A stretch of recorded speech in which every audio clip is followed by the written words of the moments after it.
Let's be back now. All right. Overtime, baby. Oh, okay. She says like OT, baby. Yeah. All right. That was minus the dancing and the gesturing. So, in the live version, we have been talking about Donald Trump meeting with the president at the White House, and now we're learning that his motorcade has arrived on Capitol Hill for lunch. Hopefully, the catfish has not gotten cold. And Trump gave a thumbs up to the press from inside his car as the motorcade pulled into the alley behind the Capitol Hill Club. It's very interesting because, many members of the press were making an issue that Donald Trump wasn't taking them with him on the plane to D.C. and they would, just be part of the regular presidential pool. But I will say this. I know there are a lot of people in the media who have their concerns that Donald Trump is not pro-free speech. He is hostile toward a free press. But he also likes the press, and he likes taking questions, and he likes the exchanges that he has, more so than anyone we've seen run for president in modern history. But I've never really gotten that argument that he doesn't like the free press, doesn't like the. I mean, he said that himself. He wants to open up the libel laws. He's talked about suing reporters.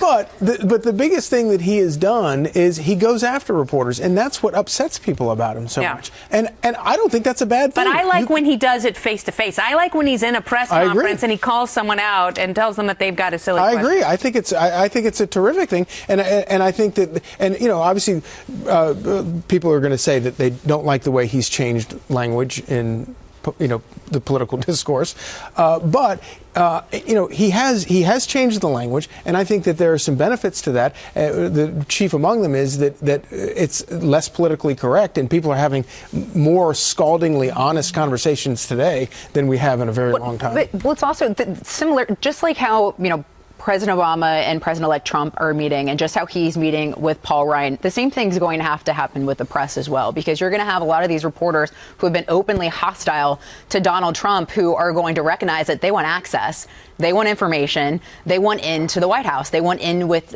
President-elect Trump's team. And so those relationships and dynamics are going to change as well. And if you're Donald Trump and you're his press secretary, they're going to want relationships with the press as well, because they're going to want to get information out.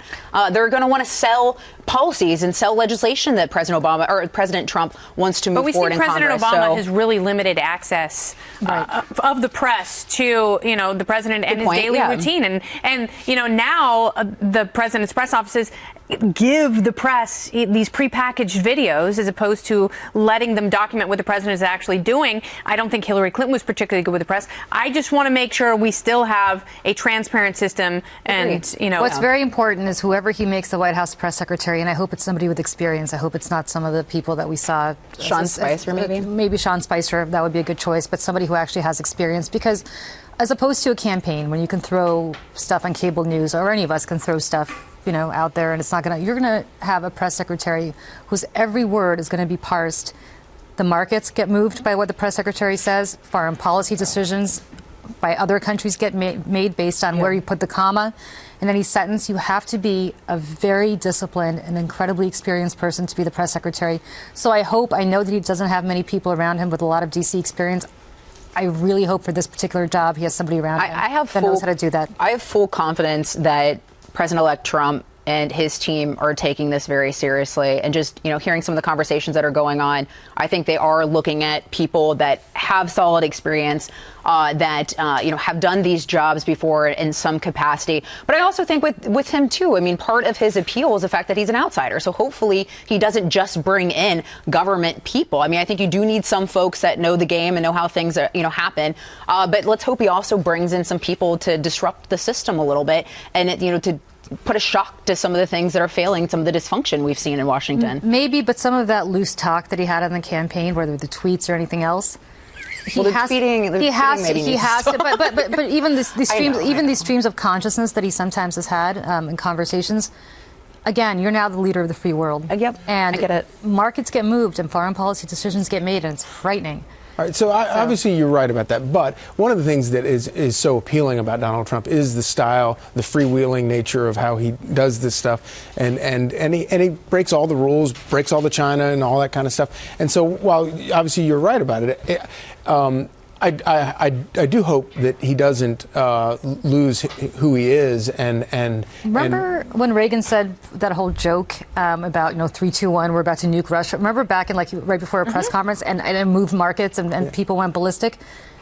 And that's a guy who I think was very disciplined in terms of his communication. You can't, yes, it's appealing. It's not going to be that appealing when your entire portfolio gets wiped out because somebody made a snarky comment, or China's about to send a ballistic missile this way. You're the comparison to Reagan, which drives conservatives, that makes their head explode. Right. But I've always believed from the beginning. Isn't that a positive thing to compare him to? But for the Never Trumpers, you compare him to Reagan. They're like, what? I think Reagan was perceived very similarly. I agree. I think Donald Trump has a long way to go before you're stealing my all of it. I'm bringing the hurt to you.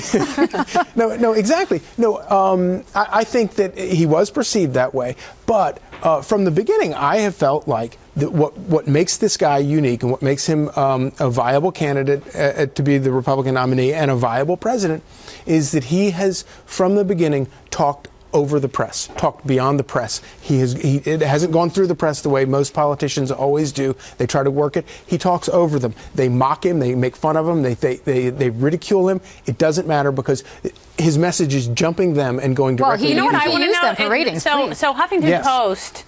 They were so clever.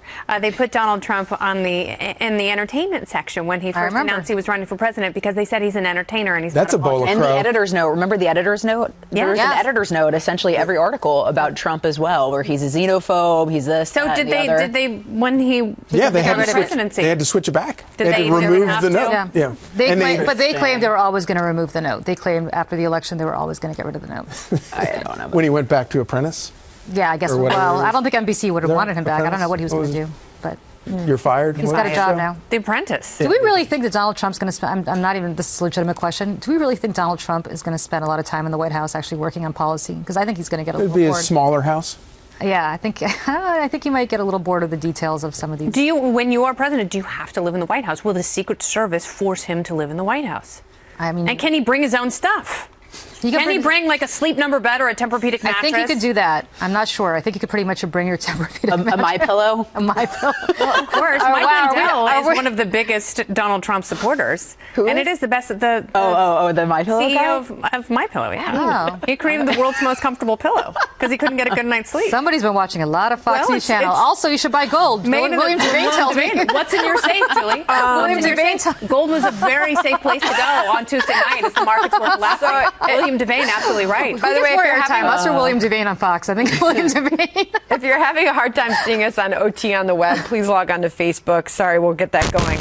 That being said, I was going to ask you, Miss Kennedy, about the markets. Yeah. Holy, the Dow hitting an all-time high today. That's really funny because as I was on the Fox Business Network with Neil Cavuto, Lou Dobbs, Trish Regan, and the entire FBN team on Tuesday night as we were watching those results come in. And like everyone else, the intel, the inside story, all the polls were saying that Hillary Clinton was going to win in a landslide and the whole thing was going to be over by 11 p.m. Eastern time. That was not the case. And as that's happening, we were watching all the futures indices really tank. And the Dow, the future was down by about 1,000 points. And gold was really the only safe place to go. The Asian markets were very, very skittish. And you saw as the markets started to open to different parts of the world, they were reacting very strongly to Donald Trump.